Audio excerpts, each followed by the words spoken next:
Kama Yanga wanahitaji kufanya maamuzi magumu yanaweza kawa sahihi kuyafanya wakati huu, inawezekana kawa ni kumtimua kocha. Swala la kumtimua kocha mimi binafsi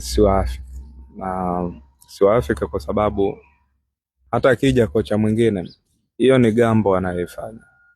Inawezekana kaja kocha mwingine ambaye atatakiwa aanze kuzoea sasa.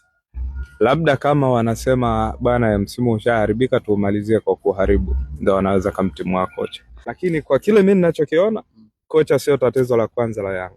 Nafikiri wanapaswa kuanza kujipanga msimu ujao waongeze umakini kwenye eneo la usajili. Ila wakati unasema hivyo ni wewe pia uliwahi kuzungumza kwenye kipindi kwamba kwa mfano Okello kocha ndo anamkaba kwa sababu alikuwa anamchezesha katika namna na mfumo wake unamfanya Okello ashindwe kushine. Pengine wao wanaona mengine zaidi ya kushindwa kumchezesha vizuri Okello. Upo sahihi, lakini yani ndio maana nikasema yani mapungufu ya kocha sio makubwa kuliko mapungufu ya Yanga kwenye eneo la transfers, kuliko eneo la uchezaji na kila kitu. Lakini nafikiri kumuondoa mwalimu ni uamuzi sahihi kwa Yanga kama wataona inafaa hivyo, lakini kwangu kwenye fikra zangu na kile ambacho nimekuwa nikiona, nafikiri wanapaswa kuangalia zaidi eneo lao la usajili.